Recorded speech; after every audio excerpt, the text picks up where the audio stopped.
أعوذ بالله من الشيطان الرجيم بسم الله الرحمن الرحيم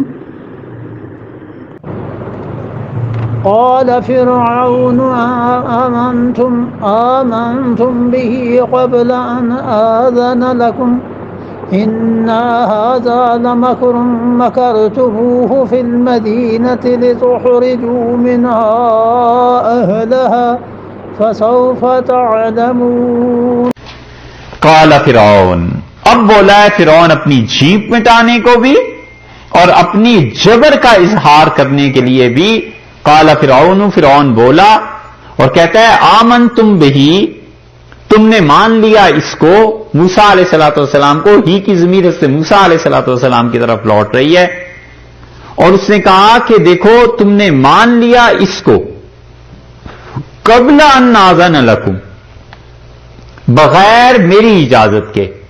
قبل کا لفظ پہلے کے لیے بھی استعمال ہوتا ہے. فلاں مقام فلاں سے پہلے آتا ہے. لندن امریکہ سے قبل آتا ہے، پہلے. زمانے کے لیے بھی استعمال ہوتا ہے کہ سن 4 جو ہے اس سے سن 3 قبل میں سن 3 گزرا ہے. اور اسی طرح قبل کبھی بغیر کے بھی استعمال ہوتا ہے. لفظ اردو میں بولتے ہیں قبل اس کے کہ میں اجازت دوں، یعنی بغیر میری اجازت کے. یہاں مراد وہی ہے کہ آمن تم بھی، اچھا مان لیا تم نے موسیٰ علیہ السلام کو قبل ان آذن لکم، بغیر میری اجازت کے اور یا بغیر میرے حکم کے، کہ میں نے تو حکم نہیں دیا تھا تم کو. یا تو اس کی مراد یہ ہے کہ ہم نے اس کا معجزہ دیکھا ہے اور ہم ابھی سوچ رہے ہیں کہ ایمان لائیں نہ لائیں، لیکن تم نے میری اجازت کے بغیر ہی مان لیا ہے. اور یا مراد پھر وہ کبر ہے کہ اچھا سلطنت میری، رعایا میری، اور بغیر میرے حکم کے کوئی کام ہو جائے. اس نے کہا اچھا تم نے مان لیا اسے بغیر میرے حکم کے. ان ھذا لمکر، بلا شک و شبہ یہ چال ہے، مکرتموہ، ایسا مکر ہے مکرتموہ جسے تم نے کھیلا ہے. یہ بہت بڑی چال ہے، مکر ہے کہ باندھ کے لائے ہو فی المدینۃ، اس شہر میں، جس شہر میں بھی یہ جادو یہ سب کچھ ہوا ہوگا. مورخین اس پہ مختلف ہیں، یہ بھی تحقیق کرنے کی چیز ہے کہ یہ ہوا کس شہر میں سارا تماشا تھا. اللہ تعالیٰ نے فرمایا، اس نے کہا یہ اس شہر میں یہ سارا جادو جو تم نے کیا ہے، یہ سارا مکر فریب تم سب پہلے سے باندھ کے لائے ہو، یعنی آپس میں ملی بھگت ہے، سازش کر لی تم نے کہ فرعون کو اس طرح ہرانا ہے.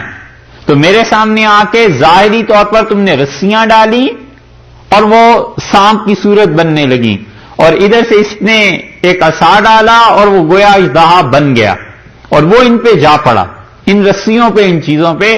یہ سب تم نے اس لیے کیا ہوا ہے، اور پھر تم نے اٹھ کے اسلام کا اظہار کر دیا ہے. یہ سب تم نے اس لیے کیا ہے تاکہ تم میرے خلاف بغاوت کرو اور یہ چیزیں ہوں. لتخرجوا منها اهلها، تاکہ یہاں سے، اس بستی سے، اس شہر سے اس کے لوگوں کو نکال دو اور ان کی زمینوں پہ تم قبضہ کر لو، حکومت تمہاری ہو جائے.